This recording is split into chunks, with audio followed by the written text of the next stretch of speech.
I honestly can't believe I did it. I've lost weight 800 times, and I don't think that's an exaggeration. I've lost weight a lot, or tried to. And I always gave up, hit plateaus, came up with excuses, whatever you want to hear. It never worked. And I finally, after 31 weeks, 31 full weeks, I have lost 100.6 pounds. That's pretty awesome. I'm pretty happy with it. I thought I would be a little bit happier than I am, but I'm still basically just about halfway there. I'm a little bit further than halfway probably, but I have probably at least 80 pounds. I said probably a lot there, didn't I? I have 80 pounds left to lose, I think. And I've seen that it fail. I've gained it back before, and I'm sick of it. So I think I'll be happier when I get to where I want to be. And not that I'm not proud of myself and not that I didn't work hard, but I want to make sure that I don't fall into the same traps that I fell into before. And that's why this week I am very excited to introduce you to on the Waistline podcast for the first time. But he's been on my What Was I Thinking podcast. He's been on my Patreon. I'm very honored and lucky to have on this week as a guest my brother, Syatt Fitness, Jordan Syatt. That's his name, Jordan Syatt. He's on Instagram at Syatt Fitness. He has a YouTube channel. He has the Inner Circle that he does, his own podcast called Jordan Syatt Mini Podcast. I'm not sure why it's a mini, but it is. And it's a great podcast. He was very helpful to me at the beginning, really setting me on a path to do this. And I'm very thankful to have him on. I did want to give a very quick shout out to our sponsors this week. We have two amazing sponsors this week, and the first one I introduced you to them last week, but they're an amazing, delicious company, and it's Dive Bar Nutrition. So do me a favor, go to divebarnutrition.com, check out all their flavors, everything they have. They have fun ones called Divorce Cake. This one I'm holding right now is called Mint Chip Madness, and it's part of their gourmet ice cream flavor additions for the summer. They have a lot of great flavors. They're better for you caffeinated protein bars. You heard that right, caffeinated. They come with 90 milligrams of caffeine in them, which is about the exact same that comes in a cup of coffee, so it could replace a cup of coffee. Maybe you're just a little bit sleepy and don't feel like drinking. Whatever the reason may be, go to Dive Bar Nutrition. Phil, the owner, and I have become very great friends. He's an American dude in America making high-quality protein bars. They taste great. He's a master's in exercise science. He knows what he's talking about, and he knows that as a chubby guy, I'm not going to eat something because it's better for me if it tastes like dirt. And trust me, Dive Bar Nutrition, nothing tastes like dirt. It's delicious. It's better for you. The caffeine's great. It's an American company. What more do you need? Nothing. You need to go to divebarnutrition.com and use code Lee. That's right. Use code Lee to get 25% off. And the best part about that is not only is it the best deal they've ever given, but they're giving it to you every time you order. So go to divebarnutrition.com right now and use code Lee for 25% off. I can't help you with the gift cards. Come on. Clearance and supersize upgrades. But everything else, I can get you 25% off of every order at divebarnutrition.com. Use code Lee. I'm also very happy to introduce you to this week. It's Sheath Underwear. This is one of their ones they sent me. And by the way, Sheath Underwear reached out because I lost 100 pounds. So it means so much more. It means so much more that they're willing. They believe in me. They believe in us. And I'm so happy that they believe and are willing to support us. So do me a favor. Go to sheathunderwear.com. It's another American company, and this one is actually a veteran-owned company. This company, Sheath Underwear, was born from a U.S. Army soldier, Robert Patton, and he came up with the idea for this underwear brand on his second tour in Iraq. If you didn't know, it's not only a soft, the most comfortable, best looking underwear you're gonna wear. However, it has pouches inside the underwear, one for your twig and one for your berries. And trust me, even if you don't have a twig and berries, it's soft and it's great quality and it's comfortable underwear. If you have a twig and berries, you need to be supported. It's a feeling that you can't even describe. You'll never go back to the old underwear way. So do me a favor, go to sheathunderwear.com and use code SYATT. That's SYATT at sheathunderwear.com. You're going to get 20% off of your first order, and every order through sheathunderwear.com comes with the Sheath Underwear 100% money back guarantee. If you don't like it, send it back. They'll give you your money back, but trust me, that's not going to happen. They make an amazing product, and it helps support veterans and America and balls, okay? What else do you need? Veterans, Americans, and balls. That's a good combo. I don't know why I just moaned there, but I did. So do me a favor, go to sheathunderwear.com and let them support you and your balls and this podcast. Sheathunderwear.com, code SYATT. Thank you very much to Dive Bar Nutrition and to Sheath Underwear, and thank you very much to you for listening. If you would like to be a guest on the podcast, please email me, waistlinepodcast@gmail.com. We'll be doing some new calls probably in the next week or two. We still have a bunch that are coming out, and I like to keep ahead, and I love talking to you. So please email me, waistlinepodcast@gmail.com. And thank you very much to Jordan, like I said, at Syatt Fitness on Instagram. Follow him, check him out. He's a great guy, and I'm so happy that I was able to recap my 100-pound weight loss with my brother, Jordan Syatt. What happened to your eye? Oh, a little scrape right under the eye. It's okay though, not too bad. What was it during the tournament? Yeah, I think so. Nothing happened outside the tournament that would have done it, but I don't know. Okay, I was gonna say, what do you mean you think so? How often do you get hit in the eye? Yeah, nothing happened there wasn't a point in the competition where I was like, oh, something just happened to my eye. But then later in the day, I was like, oh shit, something happened. Okay, and you got silver? Yeah, got second, which I was stoked about. What happened? You got choked out? Yeah, triangle choked in the last match. I made a stupid mistake, but the guy was good. The guy who I lost to has been training for 5 years, and I'm just coming up on 2 years, so I'm not upset. I know the mistake that I made, but yeah, I got triangle choked real bad. And for a second, I was like, I'm just gonna pass out. I don't want to tap. And then I was like, yeah, never mind. I'm gonna tap out. We're so different. I would have tapped out immediately. What are you talking about? I don't want it. Who are you? Are you fucking Conor McGregor? Tap out. Nah, there's something, I don't know. I get super competitive, and I was like, whatever. I'd rather go to sleep than tap. And then, Jesus, I would lose my mind.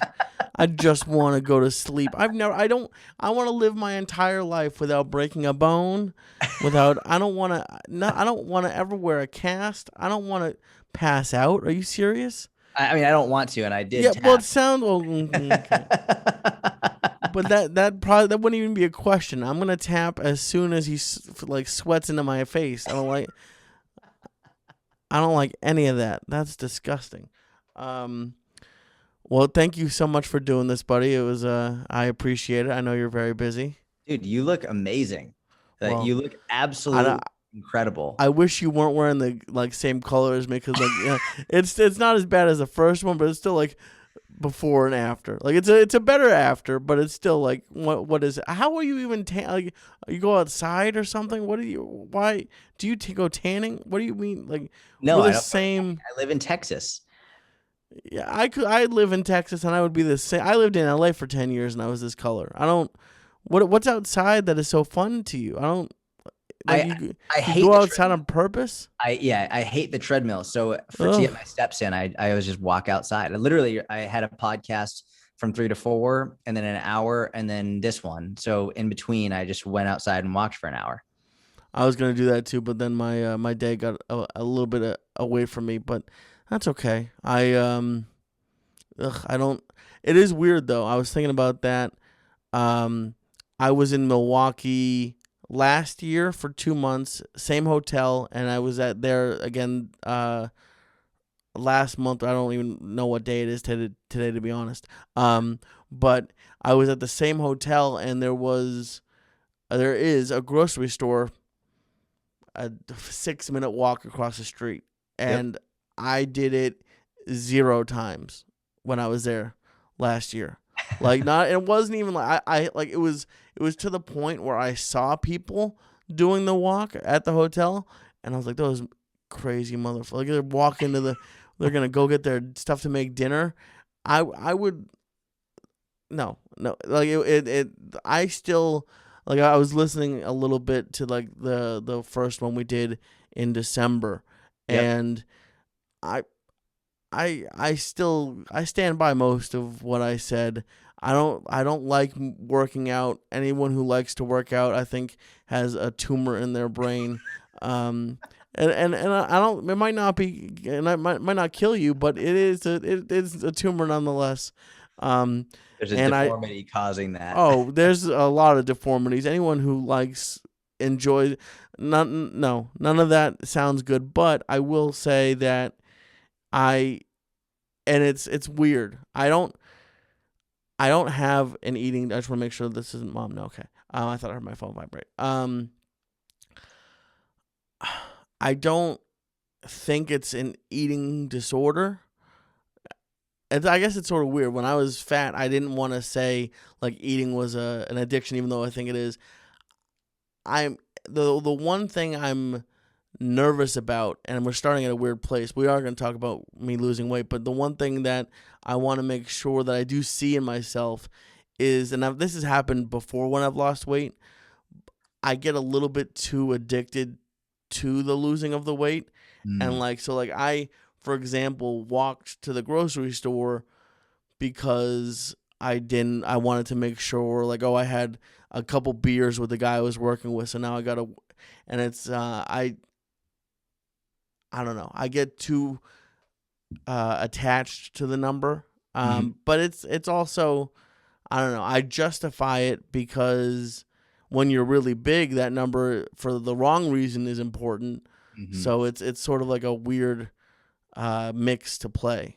So Yes. but we're getting a little bit. Actually, you know what? I'll let you respond to that. I'm all over the place. We're starting kind of at the end, Well, but no, it's a really important place to start, and just the fact that you brought it up, there's a lot that's changed aside from your weight. There's a lot that's changed.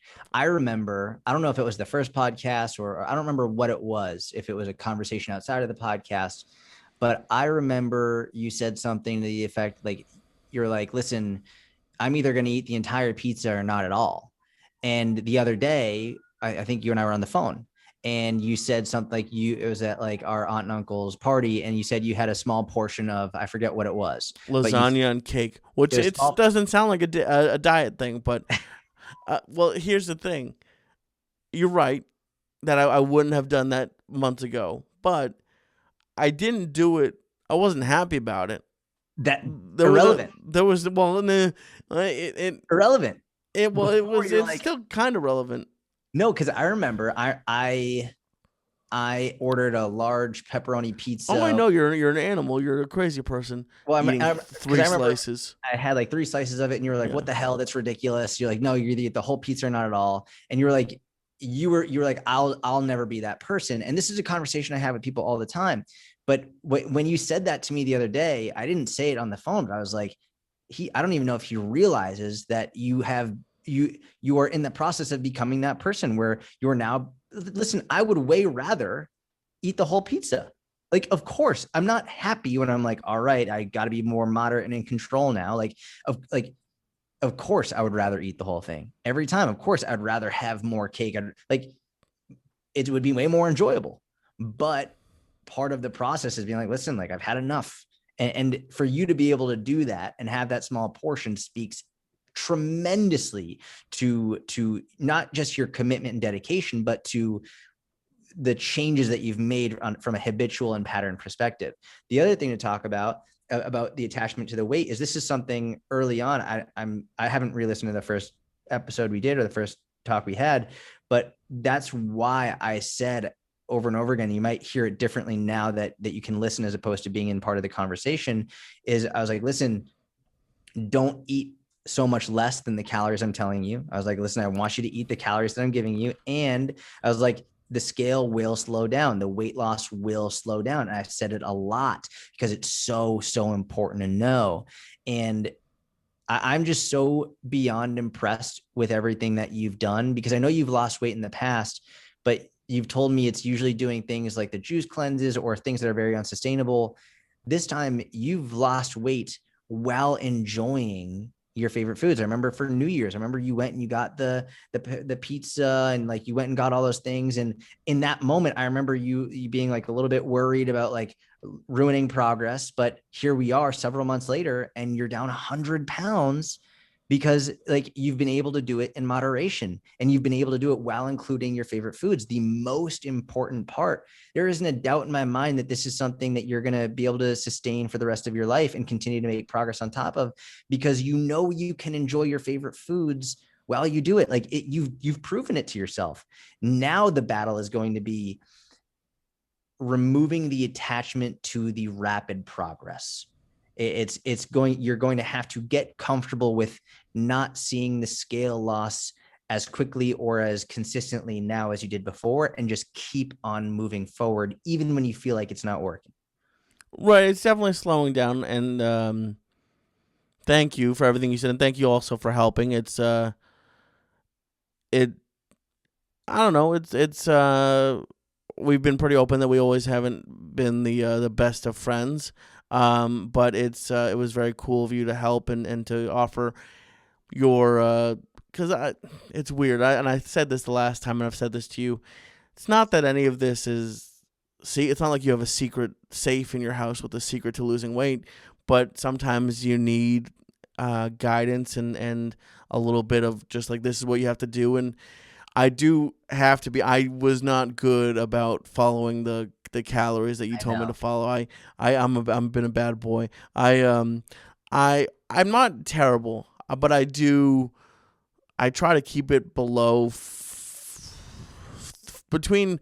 It changes because I went on Tuesday, so Tuesdays I go a little bit crazy and I go 18 to 1900 calories maybe. The rest of the week it's somewhere between 13 and 1500. Mm-hmm. And then maybe like tonight's my this is the most depressing meal of my life. But I actually like it. You might remember that our mom was pretty strict about being kosher for Passover, so we couldn't have sandwiches. And I think you liked matzah for some crazy reason. Maybe you didn't. I don't remember if you did or not. Mm-hmm. I hate matzah. So I would eat. My favorite meal was tuna and scooping it with potato chips. That was my go-to. And so for my weigh-in meal, and it's been like, or pre-weigh-in meal, so Monday night meal, it's probably been the majority of the 7 months, is I have tuna, and I first started out with tuna sandwiches with chips, and then I would just go to just tuna scooping with chips, like the way I liked it. What I switched to about 2 months ago, and it makes me sad because I miss chips, but I have Parmesan, or no, white cheddar. I always think it's Parmesan. White cheddar rice cakes, and I put the tuna on top of that. Okay. And I use light mayo, and I cry myself to sleep. But it's going pretty well. It's interesting when you said I get to have my favorite foods. I do. For those, if you haven't listened, we actually did like the night before I weighed in for the first time, or it might have been like I weighed in that day. It was right around that same, like within 24 hours. And I'm doing OMAD, which means I eat one meal a day for the most part. I do. The nice thing about the trip I took to Milwaukee is I wasn't forced to, but it was like sort of peer pressure, like in my own mind of like the guy I'm working with was eating, so I would have a salad or some eggs or something. But I've been able to maintain it. As far as eating, and I guess this is sort of what you're talking about with eating the whole pizza. I I think the voice in my head is a little bit louder than yours, saying "Eat the whole pizza, you idiot." Yes, Um, I agree. but I you're like, yeah. Um, I I can eat pasta. And like the other night, I did have Annie's mac and cheese, the purple box. It's Oh, there we delicious. go. It's So good. delicious. But How many I calories don't in the whole box? like 1,200. I just want to see if you knew. I love that Oh, you just know that. I know close to everything. Yes, I love that. You But just know about 1,200 right off the top of your head. it's the family size box too, so I didn't have the whole thing. But Let's go. That's dude. There's so many changes that you've made that like there's no way you would have known that. no, I Like, wouldn't have cared either. you wouldn't have cared. And I would have put fried chicken in it as opposed to grilled chicken, and I wouldn't have had peas in the salad. But what I have done is like at the beginning of it of dieting, I would have bread a lot more, and I would have chips, and then like I was thinking about this. Then this is the biggest change for me is like when I was in LA, I would have my trash can and it would just be full of fast food bags. Mm. That was really like that was the majority of my diet. Um, and the last time I had fast food was in it was either January or February of this year, and I went to Chick-fil-A and got 2 grilled chicken sandwiches and some french fries, and I haven't been since. So I do see a change with that, and I do see like what I was getting to with the favorite foods. Like I love pasta, I love bread, I love anything that with gluten in it is my favorite, and I I choose not to have it as much only because and it's weird. I know not everyone can have a Patreon where they have people working out with them or that they're committed to, but I honestly think that is the main reason why this has worked, because I don't want to feel like I feel like it would be shitty of me to take people's $5 a month and then I'd weigh in every Tuesday and be like, I don't know what happened. I'm up 1.5 pounds. Meanwhile, I'm eating donuts. Actually, and I haven't told anybody this, but right where the first week I started, Mom was having a cleaning lady. She has a cleaning lady that comes once or twice a month. She comes at like 8 in the morning on a Saturday. Ileana? Yeah, for no reason. I hate it so much. But it was like the first week of working out and eating right, and Mom asked me to get coffee for her and Ileana, and like they wanted like a bagel, and I wasn't happy, and I actually got a half dozen donuts, and I was like, fuck this diet. Jordan doesn't know what he's talking about. I'm gonna eat all these goddamn donuts. and, You eat them all? Oh yeah, yeah. What kind of question is that? Gone in like a day and a half, and at most. But I still lost weight that week, which is amazing. A day and a half to eat 6 donuts? Probably not. That was trying to make myself feel better. I've broken a dozen down in 2 sittings before. Yeah. But I kind of snapped a little bit, and I got those donuts because I wanted them. And but other than that, I've been able to like the thing that got me back on track was those people, and I think that's why like a lot of people like you have your inner circle group, Community. and there's community. I'm sorry. No. Cults. No. That's a joke. No, the reason I said community is because having a community is arguably in the top, not arguably, it is within the top 3 most important things you can do, not just for weight loss, but for health in general. Having a community of people. A lot of us lack that in our lives, not just because of the pandemic and the last year and a half, but in life, a lot of us lack a community of people who support us and encourage us. And I am not surprised at all that is the thing that you feel has kept you going most. It makes a lot of sense, and I'm so glad that you have that community. What a blessing. Yeah, no, it's been great, and Like I struggle with it. Like I should have been willing or able to do it for myself, and like I shouldn't just be for other people. And I enjoy it. Um, I enjoy having lost the weight, but I guess on the other side of it, it's whatever got me to do it is good, and then the what I'm interested in talking with you today is, and I'm not there yet. I still probably have 80-ish pounds I want to lose. But what do you? I guess let's start there first. When you get to the point like you just talked about with someone who's lost a good amount of weight but still has a way to go and the scale starts slowing down, how do you recommend they change what they're doing? Well, it's a good question, and it really depends on what I think that person might need to change, because there are different reasons and different things that that person might need to change. Before we talk about that, I do just want to say one thing. You're talking about community, and you said you even felt a little bit bad about like, well, I should have wanted to do this for myself rather than having, a community. I think it's really important, number one, to focus on the positive rather than focusing on the negative. So just the fact that you've made the change and is the most important, regardless of the reason why. That being said, it's worth discussing. I'm sure of Jordan Peterson. I've never met him, but I've heard of him. So clinical psychologist, he's changed my life in many, many ways. One of the things that he's spoken about that really hit home with me, that makes a lot of sense, is a lot of people who are sick, they're given medication, right? The doctor says, here's your medication, take this however many times a week. A certain percentage, like a pretty significant percentage of those people, won't take their medication. Like they have the medication, they're sick, they know they need that medication in order to feel better, to be better, to be healthier. They don't take it. But if their dog gets sick and the veterinarian gives them medication for their dog, they will make sure their dog gets that medication exactly when they need it over and over and over again. They won't take care of themselves, but they'll take care of their dog.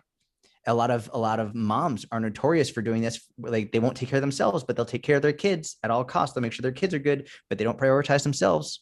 And I think it really speaks a lot to human nature, in that we are often far worse to ourselves than we are to other people. And we would probably be nicer to our own worst enemy than we would be to ourselves.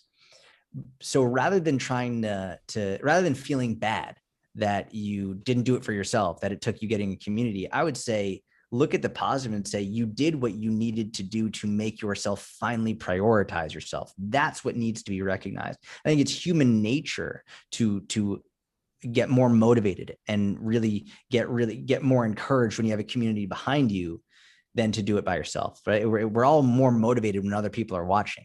So I just want to commend you for that, as opposed to looking at it as a negative. As far as changes people need to make, I'm going to speak directly to you about you rather than speaking in generalities. You have done a tremendous job in a very short time frame.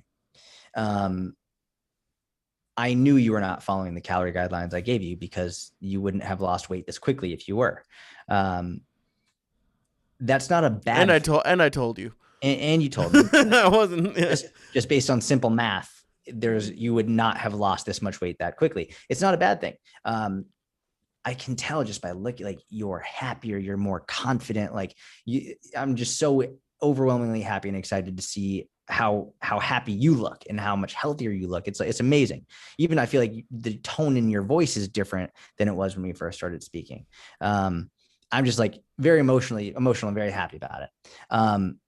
So it's not bad that you lost weight more quickly, but we do need to discuss going forward potential issues with things that if you don't change them, right? So going forward, the weight loss is going to slow down. You know that. It already has started. It slows down every few months, which is normal. And as long as you understand that, that's great.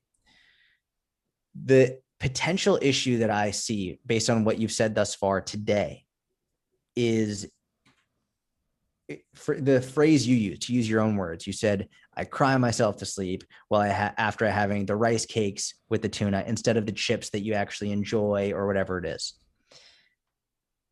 As weight loss slows down even more than it already has, if you are not enjoying the way that you're eating to some extent, doesn't mean it has to be like, oh my God, I just love this so much. But if you're not finding ways to enjoy it and the weight loss isn't going as quickly as you want, you are much more likely, and by you, I mean people in general, are more likely to quit because they think, well, what's the point if it's not working? What's the point of crying myself to sleep if this isn't working? Right. Oh no, you're 100% right. I mean that's why I think it's failed before, and it's and because I've lost weight. I did it a couple times with like the juice fast and ways, but I also did it sustainably, quote unquote, before. I wasn't being as strict, and I also that's why I like OMAD so much because I do. I have the tuna on rice cakes on Monday because I weigh in on Tuesday. So Yep. I don't want to have a lot in my stomach, but like let's see what I had this week. I could even probably go and check. It doesn't matter. But I like so for example, on Tuesdays a lot of times I'll have Chinese, like it's my birthday today when it comes out. So I'm gonna have Chinese food, but sometimes I have steak, or sometimes I have pasta, or that's what I had. Oh, good, amazing. I had that's when I had the mac and cheese. Um I had the mac and cheese, and I put in some grilled chicken, but I also have like the little barber chicken cordon bleus. We had them as kids, and they still make them, and they're still just as good. Oh, I haven't. I've been keeping them in money for like the past few years, but I I like what I'm doing because I don't feel. The only thing I don't get to have is dessert, unfortunately. And I do, but it's caramel rice cakes, and it's only like once or twice a week. Why are you not able to? Because I'll eat I'll eat 7, and then it's 350 calories, and I it's what I've the pizza example, or the lasagna cake example, which is a funny thing to say on a losing weight podcast, but I want to eat as much as I can, so I'd rather eat some chips, or I don't know, another piece of chicken cordon bleu or whatever, as opposed to some rice cakes that aren't really gonna fill me up. So like that, those are like the decisions I'm making right now. Yep. And I I do enjoy for the most part what I'm eating. I don't think I've gotten to a place yet, and we'll find out tomorrow or today when I get the Chinese food, because I get to have fried stuff. I'm gonna have chicken fingers and all that delicious, disgusting stuff. But I don't think I'm at a place, and of course they're gonna vacuum now. I don't think I'm at the place yet where, like some people say, oh, I don't crave that stuff, and I don't like that stuff. Every time I drive by McDonald's, my body wants to throw itself from the car and just put my face in the fryer later. But I don't. That would be fun, but I just, yeah, I can't. I think that's gonna be where like the addiction part comes in, because I'm like, you post. I don't understand why you post videos on your story of you eating salad for lunch every day. Like, you've done it. You're there. Just have a sandwich, please. I'm begging you to have a sandwich. But I don't know. So I think you're right that I need to be prepared for it. What, like, if you had a client who, I guess, never mind, it could just be me. Do you adjust? Like, at what point do you start making like different changes? Like, do you start even cutting the diet down further, or Yeah. working out more, or like when does that come in? So here's you bring up a really good point. And it's one of the reasons why I started you at higher calories, because right now you're thinking about cutting even more, getting more restrictive, but you're also understanding like how much more restrictive can I get? Like you can't get much more restrictive, right? Um, I like to start at a higher calorie intake. I like to start at something that is slower from the beginning, because when it comes time to cut, then you have more room to cut. But the thing is, and this is what's really important for you to understand, if you started following the calorie guidelines I gave you right now, you would still be in a calorie deficit. Like you said, on your crazy day, you'll maybe go 1900 calories. That's still a significant calorie deficit for you. So if you ate that, I'm not telling you to do this because what you're I'm doing is not working, going. it's totally fine. I'm But not going to. let's just say, for the sake of argument, but not even argument, for the sake of what you asked, like what I would have a client do. Let's just say you ate 1800 to 2000 calories a day every day. Let's just say that you would still lose weight. You still would. Now, you said something. You said the reason that you don't have dessert on some days is because you want to eat foods that fill you up. Because I'm assuming you don't want to go to bed hungry. Like you want to be full. And this is a very common thing. You want to get as full as possible. So you eat foods that are going to fill you up. So then you don't have dessert. Well, if I was going to make a change to what you were doing, is I would take a couple of days, not every day, but 2 to 3 days a week, and I would eat more calories. It's something that I call it calorie cycling. That's a big thing that I do. I have like 3 high days a week and 4 lower days a week. Do you mean when you say high days, is that over a calorie? Are you not in a calorie deficit? Depending on the person. For you, I'd say no. I would say go to 1800 to 2000 3 days a week, and the other days do exactly what you're doing right now. Still calorie deficit every day, but this way you have 3 days a week where you can eat more. You can enjoy some of your favorite foods. You can get more full, right? There's really something to be said for being able to get full and still losing weight.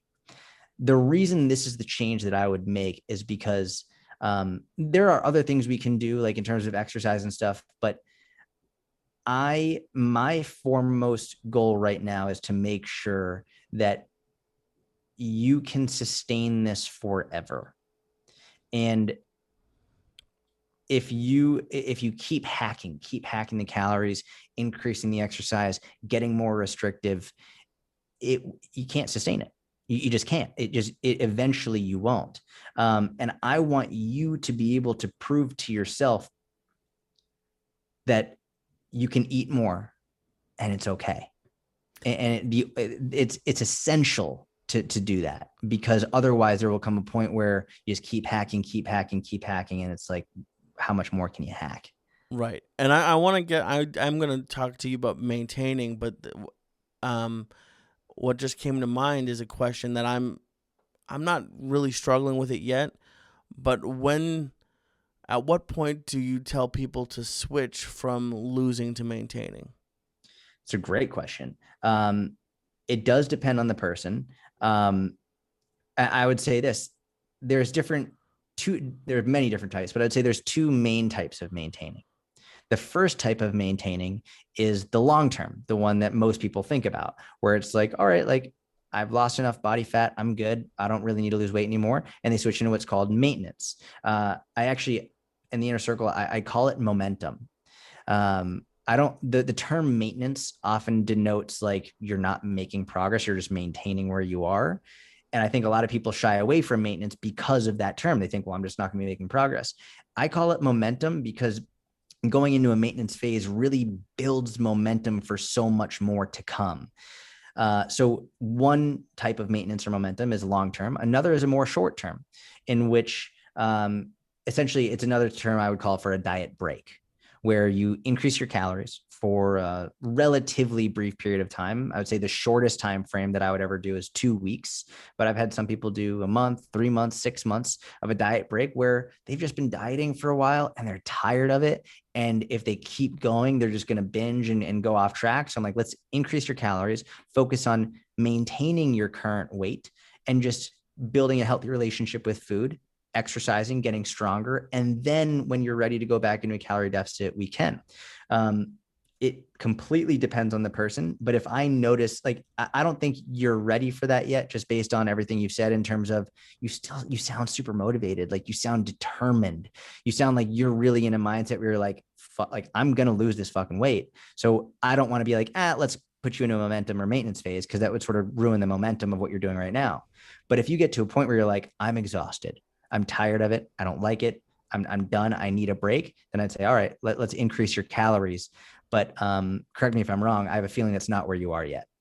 Oh, I mean, I would love to go eat more right now, but no, I'm at right now. I'm at 234 ish. I weighed in at 235 last week. Tomorrow I'll weigh in again. Um, I'm I'm going back, like, obviously, like BMI. I think I should be somewhere between 135, 140. What are you? I mean, we're about the same height. Yeah. What should you be?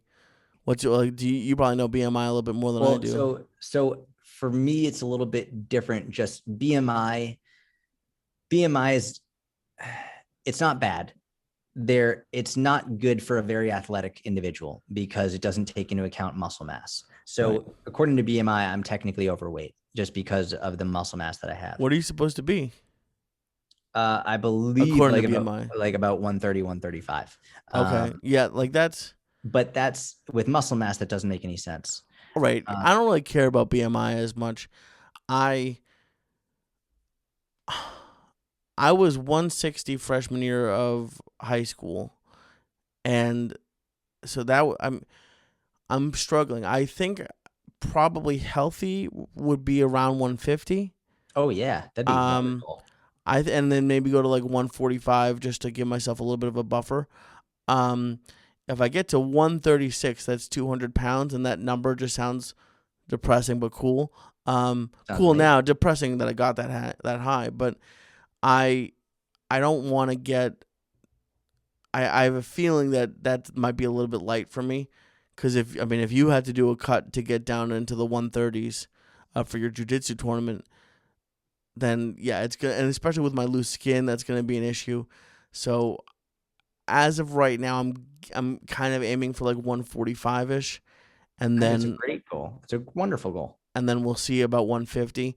Um, but when how do you getting to momentum, the momentum phase?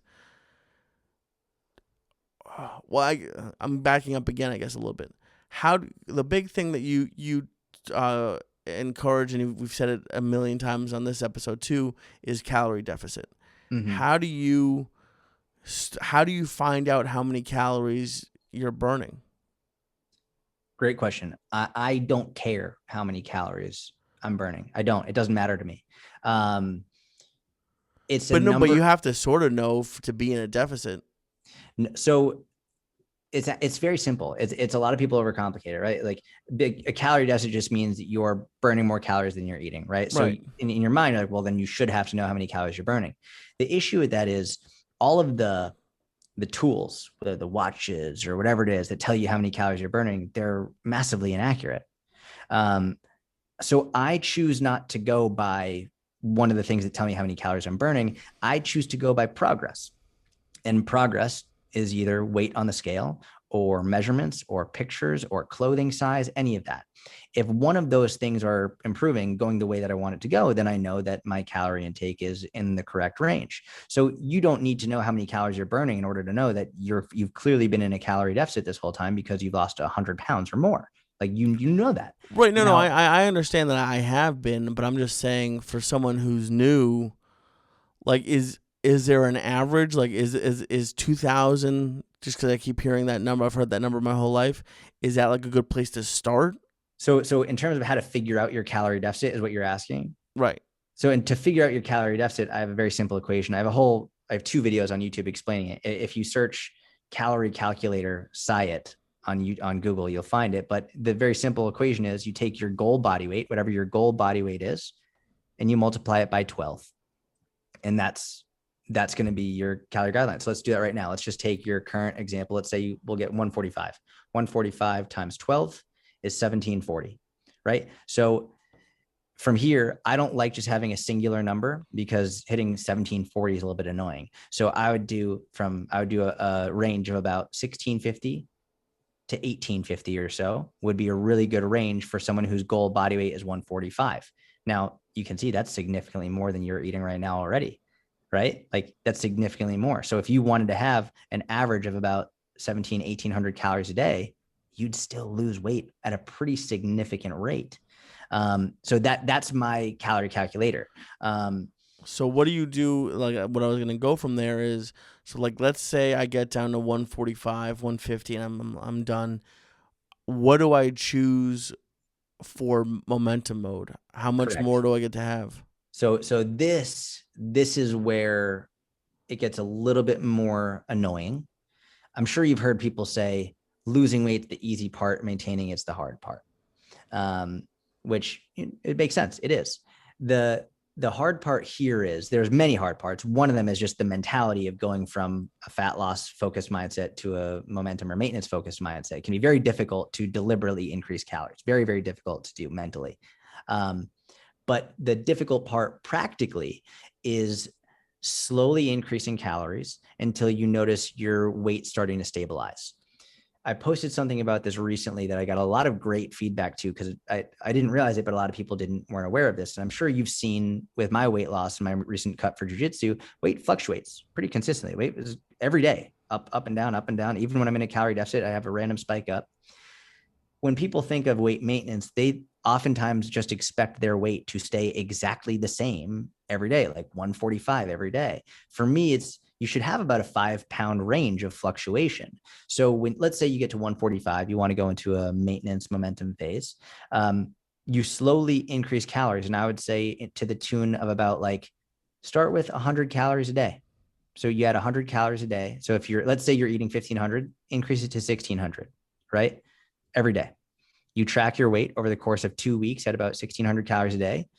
Odds are, and not even odds are, you would still be in a calorie deficit at 1600 a day. So you'd probably notice your weight staying about the same, maybe even dropping slightly. So you increase again, another 100 calories a day. It's 1700. You would still be in a calorie deficit. You notice your weight dropping a little bit, increase your calories again.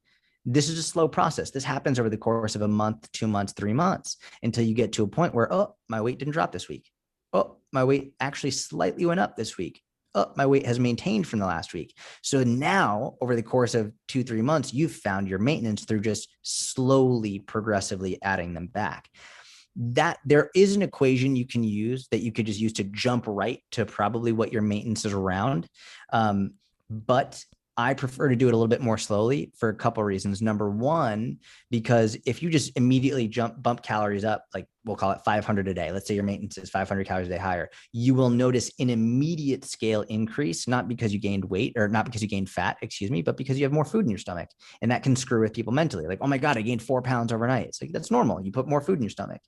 The other reason, and this is especially pertinent to people who lose a lot of weight, someone who is naturally 145 pounds will have a different metabolic rate than someone who dropped 100 pounds to get to 145 pounds. What's right? Metabolic rate? I don't know what that means. Your metabolism will a person who's naturally 145 will likely have a higher metabolism, a faster metabolism than someone who dropped a lot of weight to get there. Those jerks. Because it's part of something called metabolic adaptation, as to which, as you lose more and more and more weight, your metabolism naturally declines. This is not a bad thing. It's a normal part of losing weight. Your metabolism, it's not a radical thing. It's not crazy, but it is a normal thing.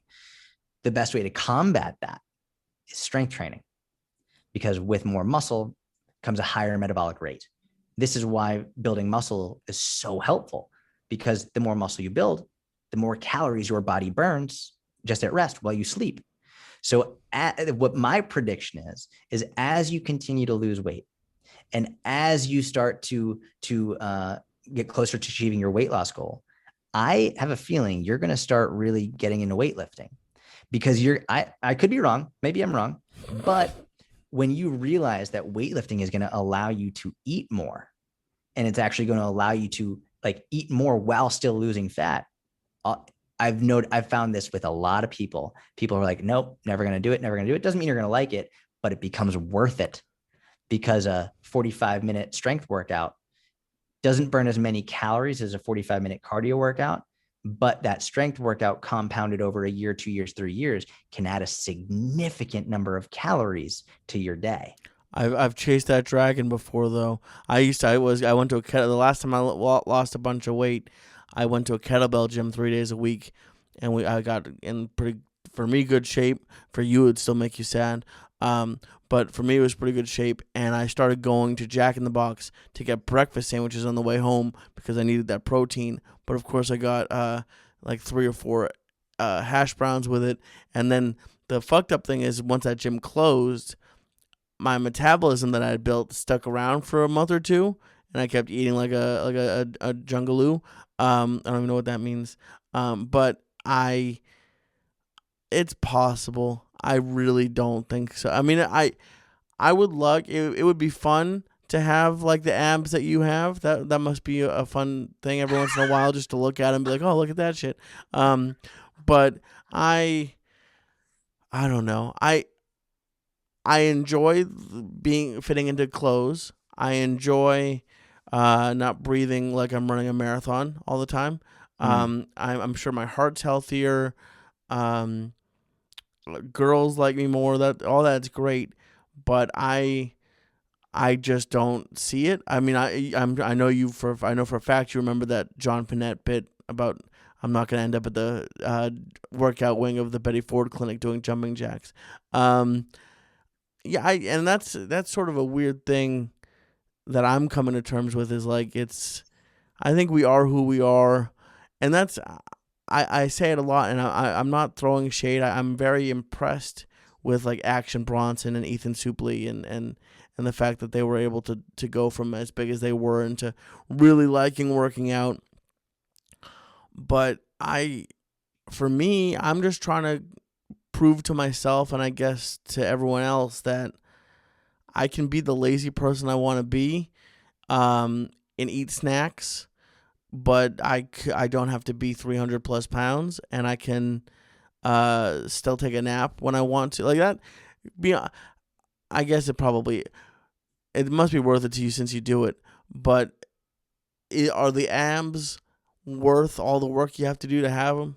Like, would you be just as happy 20 pounds heavier and like have a much more of your day free to Dude, I think you'd be lay down? surprised at I think you'd be surprised at how little I do to maintain my current physique. You own an aerosol bike. I don't, That it's in my that closet. It's in my closet right now because I and have a gym downstairs. you still own it.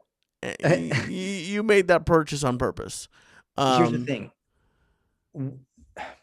No, it's okay. We're different. No. Here's the thing. I think you would be shocked at how little you actually have to do in order to get those types of results. A lot of what I see on social media and Instagram and all this is like, you got to go every day and work out and go like you don't. And that's what I mean when I say, like, I'm excited for you to come to Dallas and to get some workouts in with me, because I think you're going to be surprised at how much rest I take in between sets. I think you're going to be surprised at how little we actually sweat during the workout. I think you're going to be surprised at how much of my focus is just on lifting and strength, as opposed to getting your heart rate up. I love kettlebells. The first gym I ever worked at was in Newton Center. It was a kettlebell gym. I love it. But I used to think that in order to burn fat and to get lean and all that, you had to be sweating and going crazy. There's nothing wrong with those workouts. I still enjoy those workouts, but in order you don't need those types of workouts in order to look the way you want to look, in order to get abs, if you will. And I could be wrong. And I'm totally fine if I'm wrong about this, but I have a feeling that if you work out with me a few times and you see how I actually work out, I think you're going to like it. That would be a great surprise. I think I'm gonna hate every second of it, and I'm gonna make you take me for Mexican food after. Deal. As a punishment to you. You know why? I have some historical evidence to prove why I think you're actually gonna like it. I don't know. You might be surprised to remember this. I remember in high school what your favorite lift was working out. What was it? Now let's see if you remember. Leg press. Well, yeah, I was good at it. I had You to didn't think carry. I remember. I had to carry around all that extra weight. I got some good ass legs. And But now my knees remember, I remember you being so excited about how much you could leg press because it was a lot of weight that you could lift. And this is the basic foundation of why I think you're going to love the workouts, because it's about performance and it's about getting stronger. And I have a feeling that when you start you're doing lower body workouts with me and you're lifting much more than you thought you could, like, I think you're going to be much stronger than you expect. You're going to be much better at it than you expect. And when you realize that you are good at it, that's what fuels people to do it more. It's like people love what they're good at. I feel think like you're jinxing me now. You're gonna make me work out, and I'm gonna if I have to do this now for a long, you're gonna be in trouble. My prediction is you will love the lower body workouts. You will not like the upper body workouts as much at first until, and I'm glad this is recorded. I don't think you're gonna like them as much until you end up getting your first chin up, which I have no doubt that you're gonna do. I have doubts. I have some serious doubts. I've had many, many, many people tell me that they don't think they're ever going to get their first chin up. And then I have women now cranking out weighted chin ups with 25 pounds strapped around their waist. There's not a doubt in my mind that you'll do that. And when that day comes that you get your first chin up, I cannot wait to do another podcast with you. We'll do many in between then and now, but I'm very excited for the day when we sit down, we have a beer, and you're like, wow, I didn't realize that it was going to be like, I didn't have to do that much to get to this point. It doesn't mean the workouts are going to be easy. Like, of course they're challenging and they're difficult, but I think you're going to enjoy them much more than you expect. And then you're going to build muscle. You're going to get stronger. You're going to get more defined, and you're going to be like, wow, I can do this 3 times a week. And that's amazing. And it takes about 45 minutes to an hour. I can eat more and enjoy it. And that's my prediction. I could be wrong, but that's my prediction. Well, that would be quite an achievement. I disagree with most of the words you just said, but we'll see what happens. What do you? Because I made a big idiot out of myself, and I said on my Patreon that when I lost 100 pounds, I would train for and run my one and only 5K. Just because I'm an idiot and I was procrastinating, hoping I would never hit 100 pounds down, and now I did it. So I gotta start. Do you have any tips for someone who's literally never run before? Yes. I would say start by not running, start by walking. Okay. Very important, because the biggest mistake that I see people making is they just immediately start trying to run and they get horribly injured. Your joints and your tendons and your ligaments are not yet accustomed to the force that's going to be put on them with running. So the first goal would just be, I would say, walk. And you don't have to walk a whole 5K first, but I would say make sure you can walk for at least 30 minutes straight, which I'm sure you can do now. Just walk for 30 minutes. Once you can walk for 30 minutes, I would do like a jog walk approach, where you will say you walk for 5 minutes and then you jog for 20 seconds, and you do that for 30 minutes. And then from there you go for like, you walk for 5 minutes and then you jog for up to a minute. And then you walk for 5 minutes and jog up to a minute, walk for 5 minutes and jog for a minute. Until then, maybe you can start reducing the time walking. So walk for 4 minutes and then jog for a minute and a half, and then walk for 4 minutes and then jog for a minute and a half. It's a slow and progressive walk jog method that is very, very important, because as you run and jog and then run, the faster you're going, the more force you're putting into the ground. The reason your joints can more easily take walking is because there's less force being put into the ground. But every time you hit that ground is hitting you back. And the harder and faster you go, the more and more force is being transferred, which it can be more and more dangerous. I don't want idiot shin splints. Shin splints are devastating and they will prevent you from running. And I think the best way to do it is to slowly build up the resiliency of your joints and tendons and ligaments by walking and jogging at first. Are shin splints real? I thought that's what like just chubby people came up with when they didn't want to go to gym class anymore. Like, I got shin splints. Oh no, they're real. They're real? Okay. They are. I had them when I was younger. I remember in the first podcast, I told you I used to run like 15 miles a day. they are devastating. Like they can wreak havoc on. Yeah, absolutely. They're one of the most painful things I've ever experienced. 15 miles. Oh, gross. Well, that's good to know. Ugh, I I don't know. I'm just thinking about running 15 miles and it made me sad on the inside. I really appreciate it, man. It's a very it's a mental thing going through this, and it's been a big help having you on my side, and I hope you're wrong about me enjoying working out, because I have a lot of stuff, important things to do. I got a lot of Instagram and YouTube to watch, and I feel like you haven't taken a nap in a decade, and they're pretty nice. But I'll take it, and I guess we'll see. If you had to guess, I think it's probably going to be another 8 to 12 months.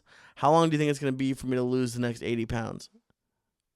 So yeah, I would say at least 8 to 12 months at minimum. The way I always think about it in terms of, if you lost 1 pound a week every week, that'd be 52 pounds in a year. And that would be amazing progress. If you lost 1 pound a week every week, that's incredible progress. So 52 pounds in a year, if you're 50 pounds down in a year from now, so 150 total, like that would be extraordinary.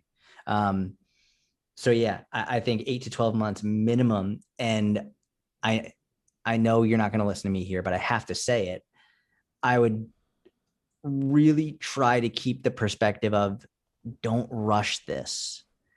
Because when you try and rush it, when you have like a deadline by which you're trying to meet a certain amount of weight lost, it gets easier to get down on yourself because you feel like you're not making progress quickly enough, even when you are. And it often encourages you to be more rigid and strict than you need to be. So if it was my choice, I would say have 3 days a week where you eat about 1,800 to 2,000 calories. This is what I would recommend. And whether you follow it or not, irrelevant.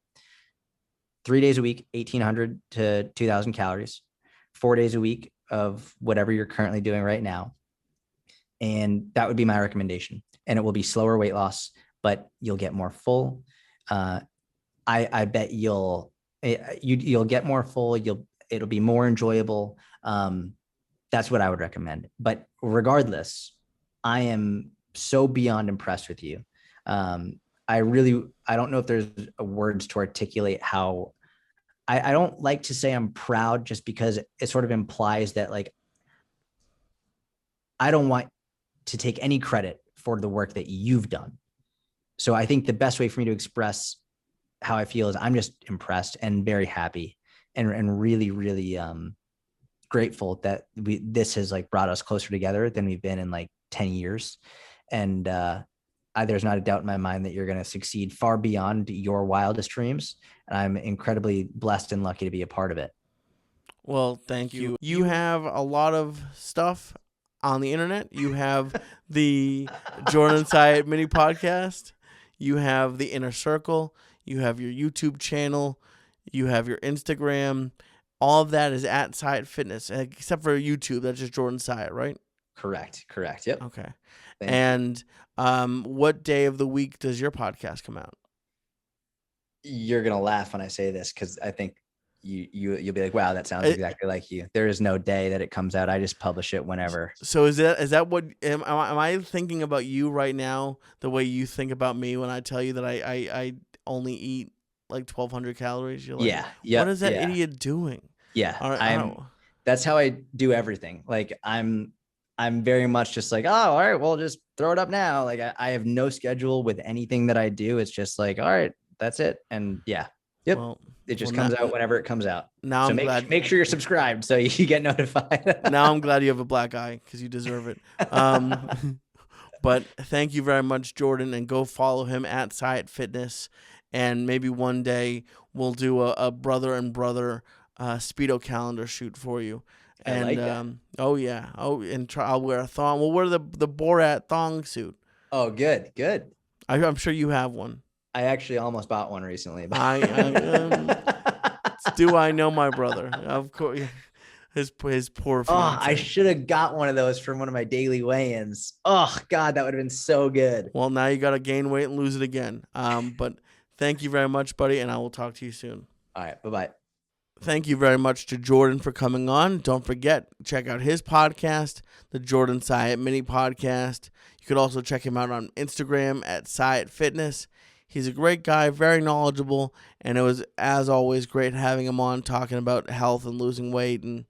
I'm excited to lose the next 80. So when I get there, we'll do a brother and brother Speedo photo shoot. Who knows? Maybe he'll be chubby by then. He'll be married and he'll be giving up on looking good, and he'll be fat. So Jordan, if you ever want to get fat, I can help you out, buddy.